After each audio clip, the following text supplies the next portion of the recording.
What's up everyone, this is Tom from GadgetSpot TV, and after a day of excessive iPad use, I feel comfortable to bring my full review to you of the Apple iPad Smart Case. Now I do also want to note that I did do an unboxing and first look at this product, and if you didn't catch that, you can click the link on your screen right now, and that will take you to it. So this is Apple's attempt to reinvent the smart cover, and they've done this by kind of adding a back protector to the original smart cover, and it works averagely well. It doesn't work very well. I really actually don't like this case, I have to say. I find it's a little bit kind of like a last minute thrown together. It's not the kind of Apple I've known to grown to love. It feels like a last minute kind of thing.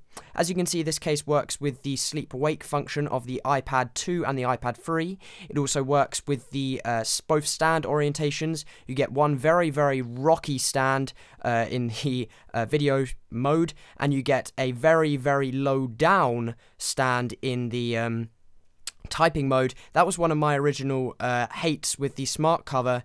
It's too low. The smart cover typing mode is just too low. It's basically exactly the same as having it just lying flat on a table. So taking a look around the case, you'll see that we have a cutout at the bottom for the 30-pin dock connector. We also have a perforated cutout for the speaker, which actually doesn't impair the sound whatsoever. Very impressed by that. We have a cutout for the camera and a cutout for the volume rockers, which are covered, and the silent switch, and again a covered switch for the lock switch, the cutout for the mic, and a cutout for the audio jack. A bit recessed, may have some trouble with audio connectors, but nothing too major.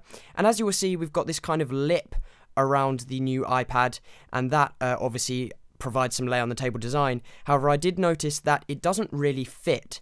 It does actually slide down, and all of the ports become a little bit unaligned, and that's a real big problem for me. I feel like it should have been perfect, and I expect that for Apple, especially for £40 or $50 in the US. So, you know, it's just, again, it felt like an afterthought. It's difficult to kind of pull up the case. There's no magnetic strip at the back, so you can't, you're going to have to hold it there all the time you want to use it. It just feels like it's been thrown together at the last minute.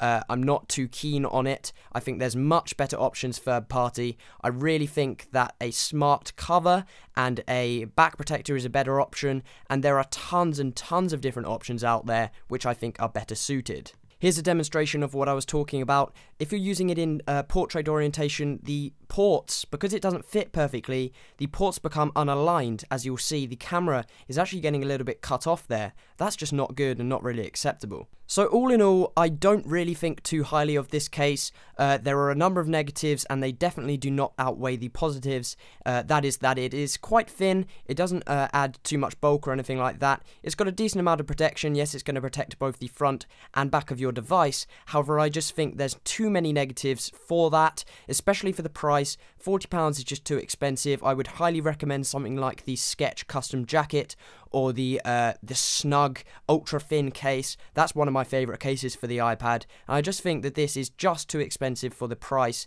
and for the negatives that it involves. I really feel like going third party is the best option for an iPad case. Anyway guys, I hope you enjoyed this video. If you did, give it a like. Also subscribe with that big button on your screen right now. This has been Tom with GadgetSpot TV. I'll catch you in the next one.